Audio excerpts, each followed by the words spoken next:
Good morning, all Territorial, Aboriginal and Torres Strait Islander businesses, communities, elders and our families, and also our young, awesome and deadly entrepreneurs who are carving out their footprints in the sand. Today we have our campfire yarn, and we are grateful for the time of Sister Stella de Cos, who's one of the Indigenous leads at Indigenous Business Australia, and I'll get her to do a bit of an introduction about herself because she's very, very relevant to the territory, being born there and obviously being raised in Canberra, So I'll get Sister to share a journey. But firstly, as always, I want to acknowledge our ancestors. So I want to pay respects to all Aboriginal and Torres Strait Islander ancestors, our elders, our communities, families, and brothers and sisters, wherever you are today, dialing in, whether Indigenous or non-Indigenous, we are all family within this campfire. As I shared, today we have the absolute pleasure of having Sister Stella de Cos join us. And what I will do, if you don't mind, Sister Stella, is get you to share about your role within IBA and a little bit about your background, if you don't mind. Thanks, Murray. It's so good to see you, and I'm glad that I could step in today and have a yarn. I'll start also by acknowledging the traditional owners on all of the lands in which we are, in which we live. I'm a beautiful Ngunnawal country here in Canberra. I pay my respects to the elders here and the leaders, and to the young and emerging leaders as well. So as you mentioned, Murray, I'm an Arrernte woman. So I was actually born here in Canberra, but have family ties to the Central Desert and Alice Springs. So I'm the director of the Business Solutions program here at IBA, and we support small businesses and Aboriginal organisations with business development and programs and finance products and solutions, and we work across this beautiful country to help empower and enable our First Nations entrepreneurs and businesses and organisations as well. Yeah, wonderful. Thanks, sis. Look, with obviously the program, so I don't know how much you know about the Black Northern Territory Indigenous Business Resilience Program. It's a program, sis, that's just focused on established territorial Indigenous businesses. In regards to obviously looking at obviously the COVID-19 pandemic period in regards to business in general. So business really focused around business, which is a great conversation to have. Also around sustainability, viability, but more importantly about recovery and growth, which is the phases of our program. We're a program that runs for about 12 weeks. We're halfway through it now, so it's week 6. Yay, awesome. We've been having really, really great engagement with brothers and sisters and obviously support organizations, including obviously yourself today, which is really greatly appreciated. Seeing that the program is so focused around COVID-19 and support, I know that obviously Indigenous Business Australia, or IBA, and NIAA have come together to obviously provide in April that $50 million package to provide obviously COVID-19 support. Could you tell us a little bit about that program and what are the delivery mechanisms? And finally, how do Indigenous businesses get connected within the program? Yeah, sure. So early on, I think the first signs of the pandemic, we had a look at what we were doing within our organisation, with our customer base, and more broadly across the sector. And we knew we needed to react really quickly as well. And so, we spoke with NIAA, and we sat down and put our heads together to create the $50 million relief package. The package is like an end-to-end service. It really designed to help our mob at that critical point and businesses to get a view of what the impacts are of COVID. So, we've created 4 fantastic partnerships with Aboriginal businesses and to provide an impact assessment for our customers. So we refer them on and they get a financial view or understanding of their business and the impact of COVID on their people, on their sectors as well. So businesses are getting a snapshot of where some of the high impact is as well. So that's just one element. And then we've, worked out a package where, customers can apply for, businesses can apply for either a loan or a grant or both, a combination to help with that working capital at a critical time where they've lost a lot of their revenue streams. And we saw sectors being impacted immediately and really fast, like it was really happened all of a sudden. So just in that, and then, we then sort of said at a point in time, we'll be able to pivot and we'll be able to help businesses start to re-strategize and explore what their sectors are looking like, because it's all changing. there'll be a new norm. It's all evolving. And so, you know, we've got this additional support then to work on strategies to diversify revenue streams, to explore market segments in a little bit different, you know, think of their businesses or operating in a different way, whether it's using a digital footprint or technology-based programs or anything, in, you know, to get our businesses out there and expanding their markets as well.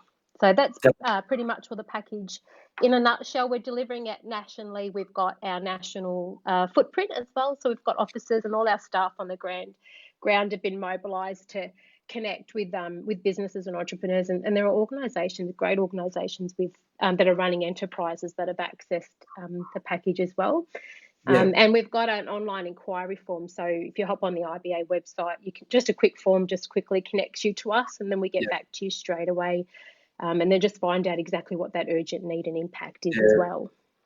And family, look, who are listening in today, just be mindful that we'll provide all those links after the discussion with Sister Stella.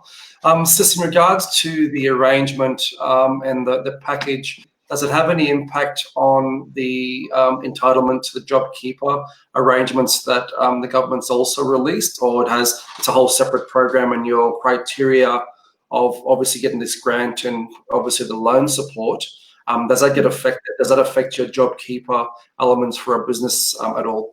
No, not at all. We use that. So what we do is through the assessments that we're referring through to partners. Sorry, brother, I'm just manipulating my phone. Through our partnerships, what we're doing is, one, we're testing that businesses know that they're eligible to access the JobKeepers, because that's really a critical form of income that I think a lot of businesses have already sort of worked down and applied and already working with it now, which is really important.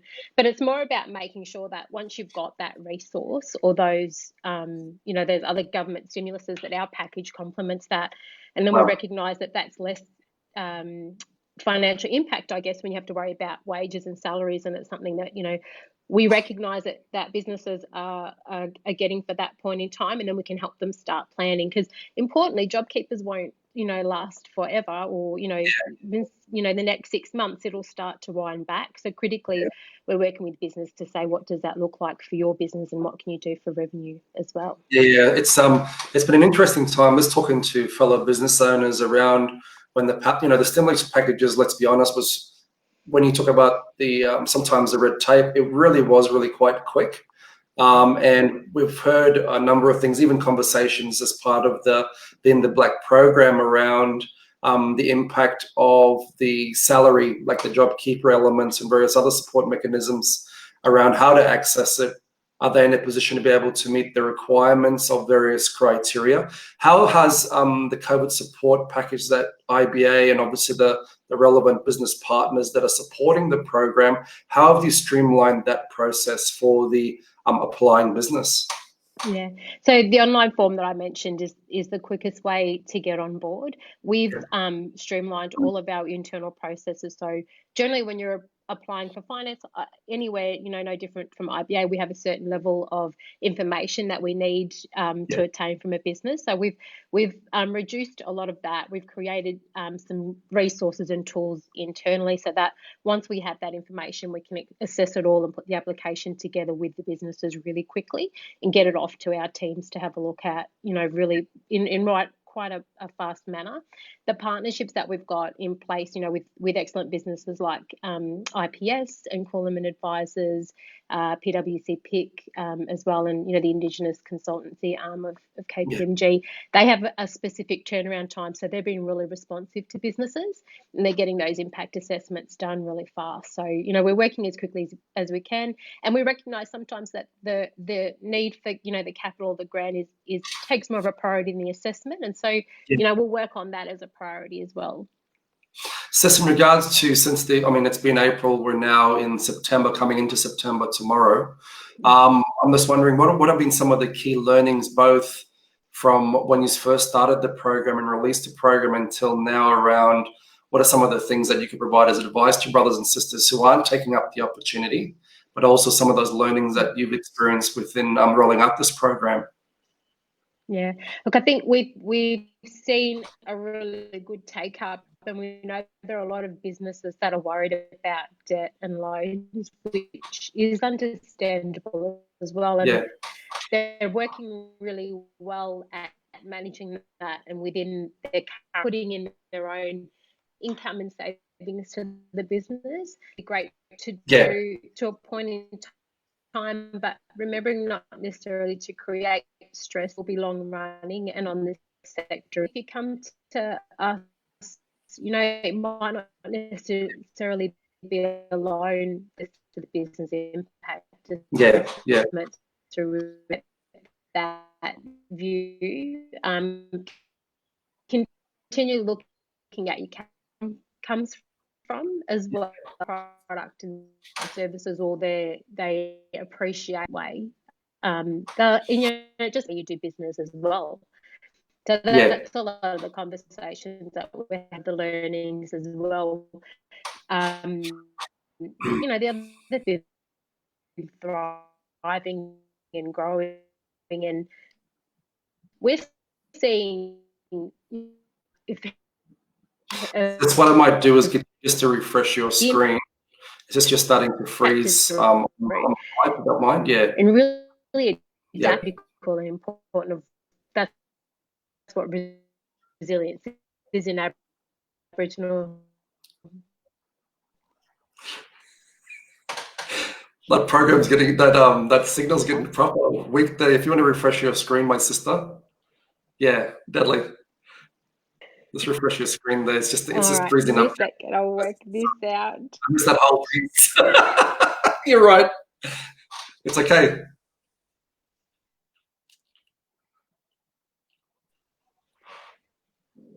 There we go. It's really technology. It happens. Okay. Sis, in regards to, thanks for that. Look, I missed probably a little bit of that discussion, and I apologise. In regards to, if you had three pieces of advice for Indigenous businesses during this period, and obviously coming out and pivoting and, you know, remaining viable and continuing to grow, what would be three key points that you'd like to share with brothers and sisters in business?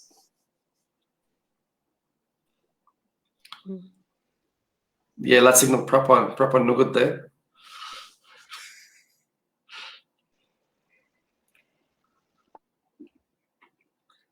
Yes, I probably suggest just if you could just refresh. Apologies. It's just that it's, you know, we can't even hear you anymore. Sorry.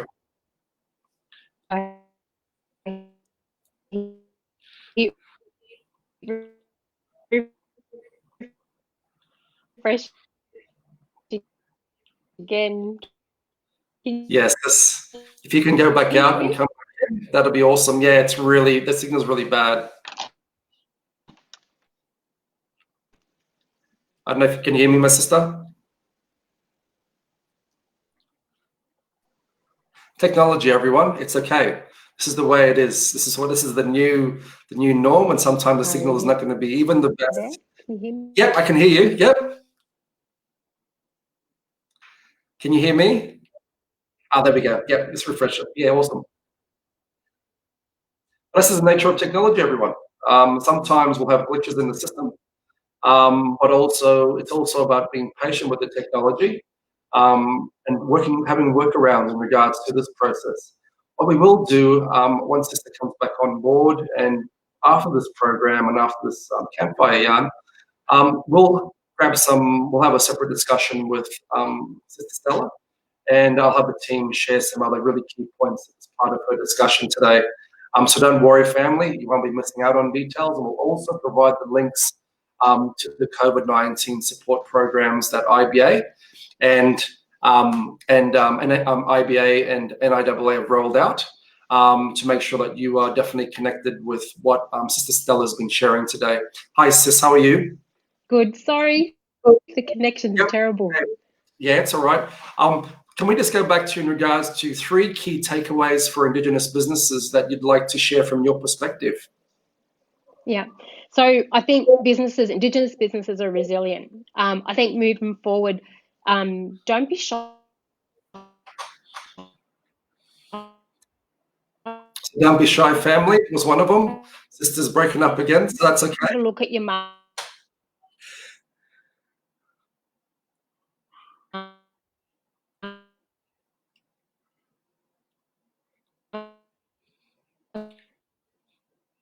market segment and think about serving.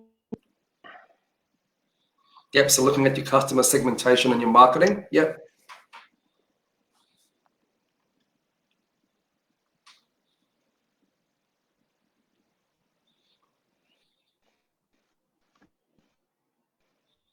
Family, what we might do is, and Sister Stella, I might just get you to, we'll drop off the call. I'll give you a call and we'll have a bit of a discussion about some of these back points. And what I'll do at the moment, I'll close this particular event. It's just the signal's really, really bad. And we'll pivot a little bit and I'll talk to you about some other ways we'll deliver this content. Family, who's ever is on the call, I just want to say thank you very much for attending our campfire yarn. Technology's got the better of us here today, and I don't want you to miss out the great content that Sister Stella is about to share. So what I'll do is I'll go off this call, this event. I want to say thank you very much. I want to finish as we started. I want to acknowledge all Aboriginal and Torres Strait Islander ancestors, our elders, our communities and families, and also those young people and brothers and sisters that are fighting the good fight, but also creating their own footprints in the sand. I want to pay respects to everyone else in regards to that's on the call, whether Indigenous and non-Indigenous, around COVID-19 and the program, which is in the Black Northern Territory Indigenous Business Resilience Program. This is what it's about. It's about in regards to that, not necessarily that technology will be the primary way. We still need to have the face-to-face yarn, but more importantly, we can pick up the phone. That's what I'm going to do right now. If you are dialing into this particular call, make sure to put Deadly down. If you're an established Indigenous business, that's what it's about within the territory. Please apply to come and be part of the program. The program is for you. It's about us providing business support information to connect you with the right people to be able to provide assistance to ensure your sustainability, viability, and growth of your business. I want to say thank you very much to Sister Stella for her time today. And as I shared, I will have a yarn with Sister Stella just in a minute on the phone. And just want to say, pay respects to, remember, go onto the Indigenous Business Australia Parade, the IBA page, and have a look there. There is some questions that are there. It's really, really easy. There's a startup development team member that'll contact you via email or phone call because we've gone through this process. But remember what Sister Stella shared. This does not affect your JobKeeper arrangements or your incentive packages. What this does is just literally added more value in regards to your sustainability. So thank you.